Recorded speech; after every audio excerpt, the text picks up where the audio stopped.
implica la reparación moral? Sé que es una ceremonia. Desagravio, pedirle disculpas a los familiares de los que secuestraron a los rehenes, ¿sí? No, de los que secuestraron a los rehenes, no, de los 3 que fueron asesinados. O sea, hay que pedirle disculpas. Miren, a ver. Yo no, estoy preguntando cómo es, porque de repente no sé. ¿Sabe por qué? Porque cuando se haga la ceremonia, yo voy a proponer que vaya, pues, los deudos de Valer, de Jiménez y del magistrado Yusti, ¿no? Bueno. Y la reparación económica que la paguen los rehenes y los comandos, ¿no? No, pues a ver, un momentito. Porque ¿quién va a pagar? Ellos son los culpables. Los rehenes pueden estar capturados y los comandos por liberar. Entonces nos está diciendo... Perdón. Hay una parte que el público quizás no maneja. Lo que está exigiendo la Corte es reparación económica y moral. Sí. O sea, pedir perdón. O sea que el Estado tiene que humillarse ante los familiares de los que secuestraron al país, ¿ah? Oja, tuvimos secuestrados 4 veces, todo el país, no estuvieron frente a la residencia todos los camarógrafos, reporteros, atentos a cómo se los solucionó. Tuvimos secuestrados como país. Entonces ahora hay que pedirle disculpas, perdón, ¿no? No, lo que usted yo no sé cómo es la reparación moral, por eso... Es inexacto. ¿Cómo es lo lo usted exacto? está diciendo es inexacto. ¿Cómo es lo exacto? Porque nadie tendría que pedirle perdón a ningún rehén, por supuesto, porque los rehenes fueron secuestrados por terroristas del MRTA. ¿Cuál es la reparación moral que hay que hacer? Yo no sé cuál es la reparación moral que hay que hacer, pero le digo lo siguiente: cuando un Estado viola los derechos humanos, tiene que asumir la responsabilidad. Acá no estamos hablando de forma general, acá estamos hablando de la operación de rescate. En esta operación de rescate no estamos se está hablando pidiendo... de la operación de rescate. Es que ese es el punto. ¿De qué estamos hablando? ¿De las ejecuciones extrajudiciales? Post-operación de rescate. Post-operación. Que no tiene que ver con la operación de rescate, que fue impecable y buena.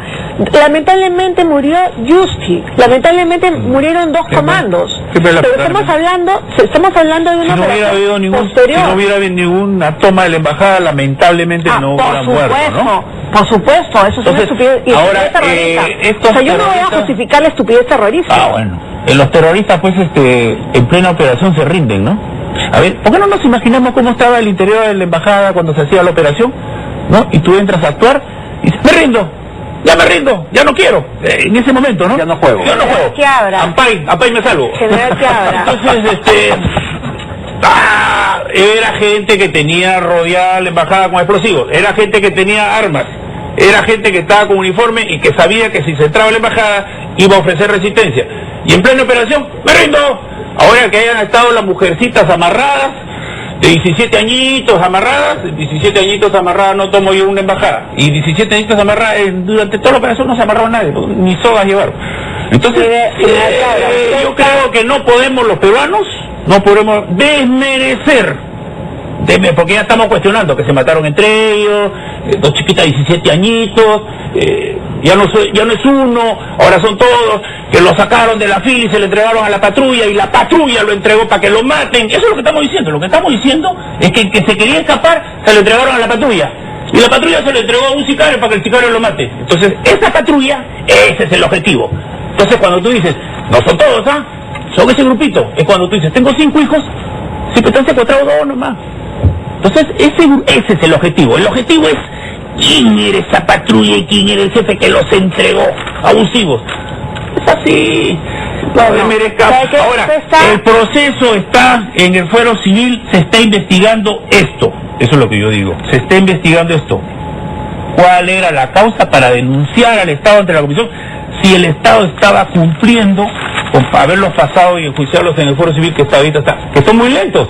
General, en el Diario de la República hoy aparecen unas declaraciones de Gloria Cano, ¿no es cierto?, que es abogada de APRODE, y ella dice que de lo que se habla aquí es de responsabilidad de los mandos militares de haber permitido el ingreso de los denominados gallinazos, el equipo de inteligencia que ingresó a la residencia al término del operativo.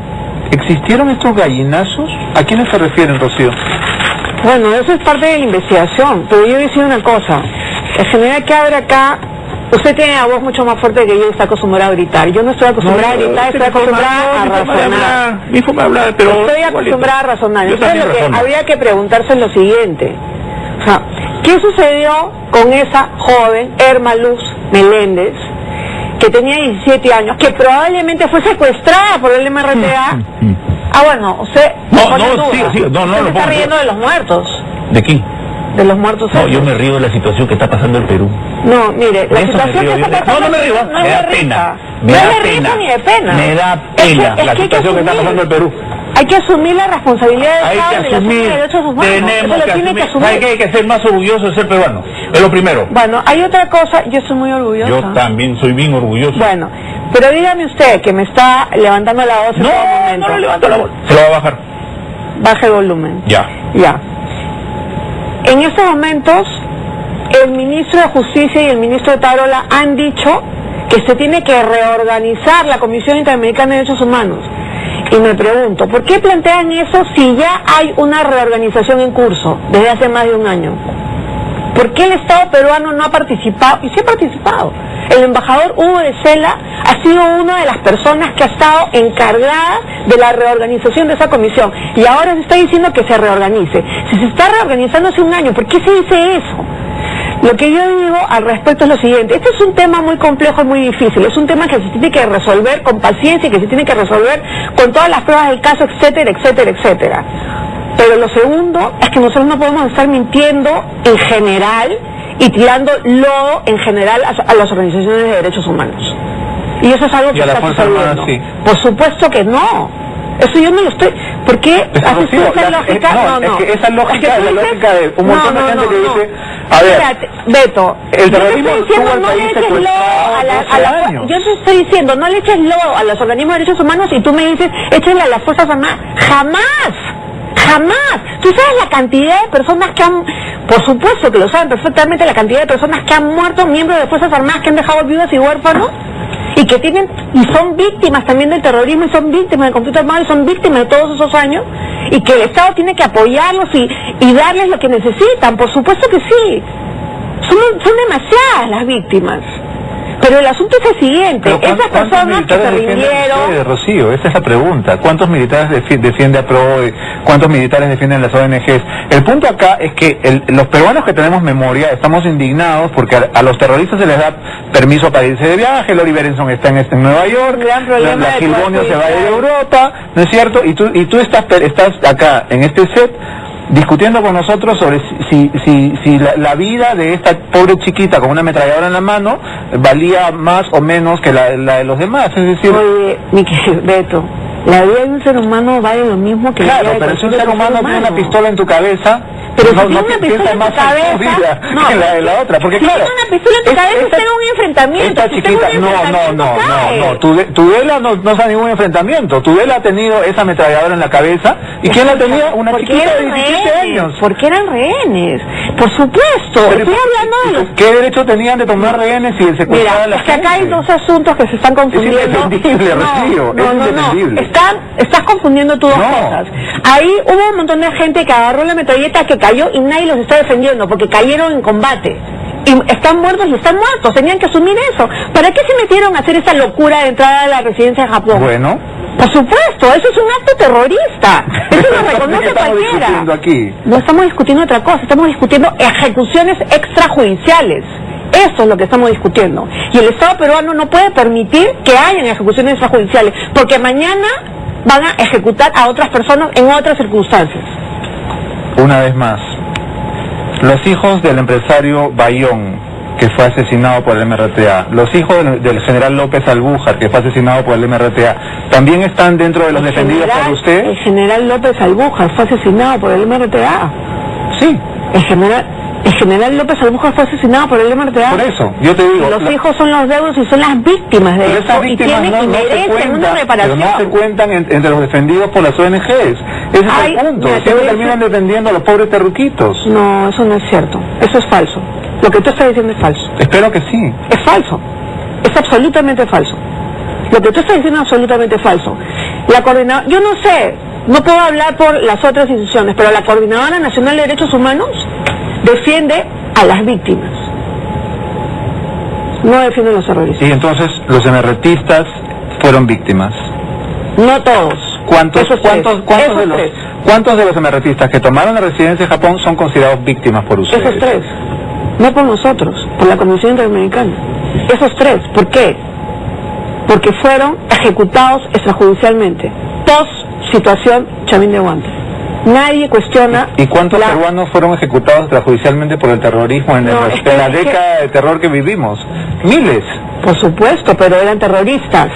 Es que tú no puedes comparar no, yo estoy hablando de los peruanos que murieron en Ayacucho, en Tarata, en la selva. Por supuesto. Las víctimas del terrorismo no fueron ejecutados extrajudicialmente también. No, la ejecución extrajudicial es un término solamente para hablar de los estados, solamente para hablar de personas que respetan el derecho. Claro, se refiere a gente que no ha sido condenada a muerte por un estado. No puedes pedirle a un terrorista que respete el derecho. No puedes pedirle a un terrorista. Claro. Obviamente, el terrorista es un criminal. Y se supone que mate. No. Es lo que tiene que hacer. Mira, estamos me está diciendo, el Estado no debe matar, ¿no? Y el entonces, Estado puede defenderse en combate. Ahí cayeron varios otros. ¿Cuántos eran? 14, ¿no es cierto? Bueno, los otros 11 cayeron ahí. ¿Quién los defiende? Nadie.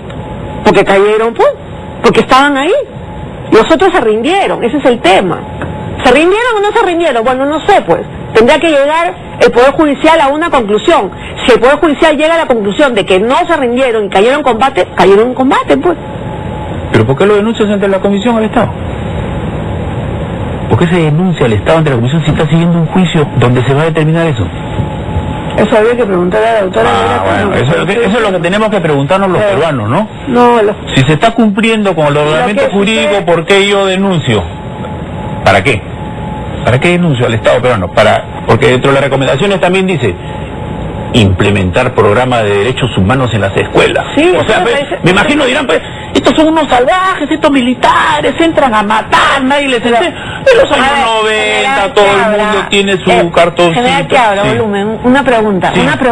Siempre le he querido preguntar eso.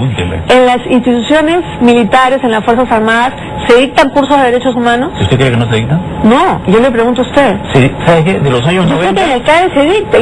No, pues, en los años 90, se dan cursos, se formaron oficiales y se hizo un pool de oficiales que viajó por todo el Perú. Todos los soldados tienen su cartilla en su bolsillo. Soldados, oficiales, cadetes. Entonces, por ejemplo, ¿cómo piden esta recomendación? Si usted pide, o la organización esta pide, implementar programas de derechos humanos en las escuelas, ¿qué cosa estás dándole decir a la comisión? Estos son unos salvajes que no le enseñan derechos humanos y siguen violando derechos humanos. No es así. De los años 90, el Perú tiene una escuela de derechos humanos y en el año 2005 hizo el primer evento internacional de derechos humanos. 2005. Pero de los años 90, todos tienen su acordeón. Todos tienen su acordeón, desde el soldado hasta el general. No me vengan a decir, pues, en el año 2011 que invente la pólvora y decir que se les enseña derechos humanos. La pregunta es al Procurador Supranacional. ¿Por qué no le contestaron en ese punto y le dijeron, señores, porque la procuradora, por favor, desde el año 90... La procuradora Delia Muñoz, que es la fuente del diario, que es una procuradora, señala que ella estaba contestando, rebatiendo las 4 recomendaciones, y que en el cambio de gobierno lo pararon y pidieron la prórroga y la otra prórroga. Ella estaba contestando como debería contestarse, porque había coordinado con el procurador del Poder Judicial y con el procurador del Ministerio de Defensa.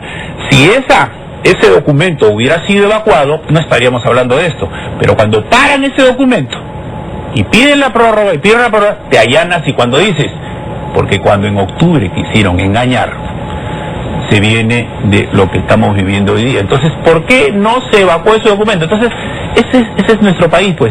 No, voy a analizarlo, voy a estudiarlo. O sea, que cada cambio de gobierno, cada cambio de ministro, cero, no va nada. Entonces, todo el trabajo que hizo la Procuradora Supranacional durante 2 años no vale para nada. Como lo estaban haciendo otros, había que empezar de nuevo. Y al empezar de nuevo estamos en esto.